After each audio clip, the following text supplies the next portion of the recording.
Très chers amis de Saint-Patrick, de Sainte-Anne, et d'ailleurs, bienvenue à ce premier dimanche de carême. Quelle joie, quel bonheur de se retrouver pendant ce carême. C'est un grand temps, un moment de grande foi, de grande joie, un moment où on vient se donner, où on vient recueillir, écouter ce Seigneur, marcher avec lui. C'est un moment que nous attendons beaucoup, puisque tout ce que nous avons vécu ces temps derniers ont été tellement difficiles. Et puis nous rappelons que l'année dernière, après un début de carême magnifique, on a dû arrêter, c'était le confinement. Nous espérons cette fois-ci qu'il n'y aura pas de confinement, c'est ce que peut-être probablement nous n'aurons pas, mais alors ça nous permettra de vivre pleinement ce carême. Alors, premier dimanche de carême, c'est un dimanche qui est tourné vers la tentation. Nous savons bien que Jésus, après son baptême, il est poussé au désert, il est conduit au désert par l'Esprit, et puis il passe 40 jours sans manger, sans boire, et au 40e jour, le Satan vient vers lui et lui propose quelque chose qui vient le tenter sur quelque chose qui le touche, c'est que si tu changes toutes ces pierres en pain, eh bien tu auras mangé, tu vas calmer ta faim. Voilà que le diable attaque dans ce moment le plus faible. Et Jésus lui dit, l'homme ne vit pas seulement de pain. Et puis le diable continue et il va l'emmener sur la montagne et lui montre tous ses royaumes, toutes ses richesses. Et lui dit que tout ceci peut venir pour toi, mais que pour toi. Il suffit que tu t'adores, que tu m'adores, que tu te prosternes devant moi. Alors le Seigneur va dire à Satan, il n'y a que Dieu seul qu'on adore. Lui seul mérite notre adoration et personne d'autre. Mais le diable ne se décourage pas, il va encore plus loin, il l'emmène sur le haut du temple et lui dit, jette-toi d'en haut, jette-toi.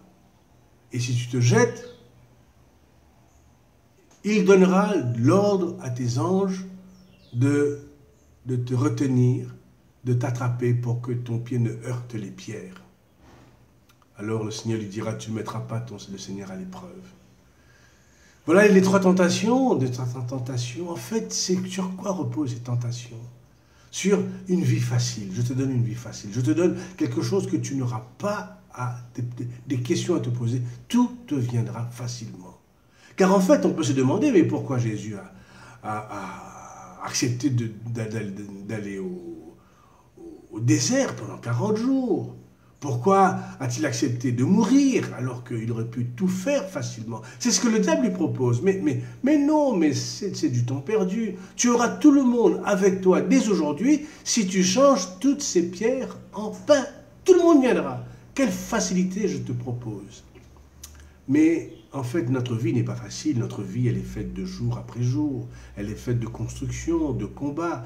Et quand nous cherchons la facilité, alors nous savons que les choses ne vont pas durer.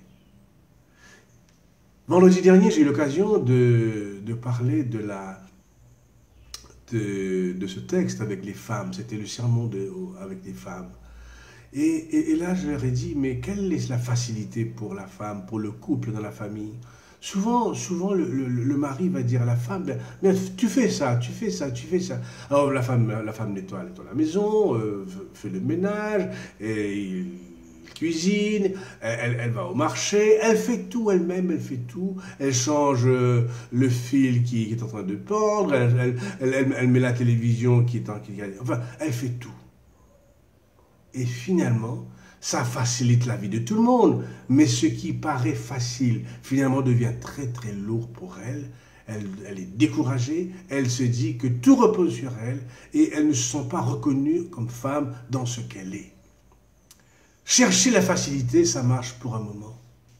Mais au bout d'un certain temps, il y a découragement, il y a frustration et il y a difficulté dans le couple, dans le dialogue.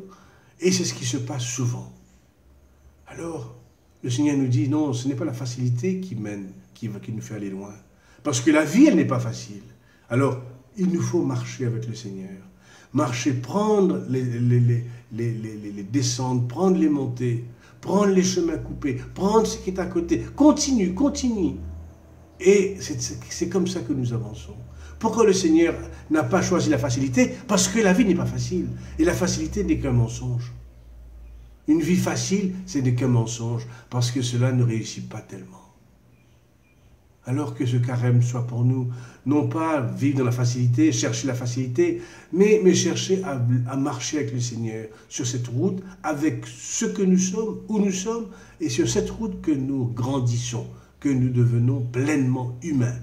Alors que ce premier dimanche de carême nous rend pleinement humains et nous donne de vivre pleinement avec ce Jésus en marchant avec lui. À vous tous, très bon carême, très bonne entrée dans le carême et que le Seigneur nous garde, veille sur nous tous et que nous puissions marcher avec bonheur, avec foi. À vous tous, bon dimanche et bonne semaine.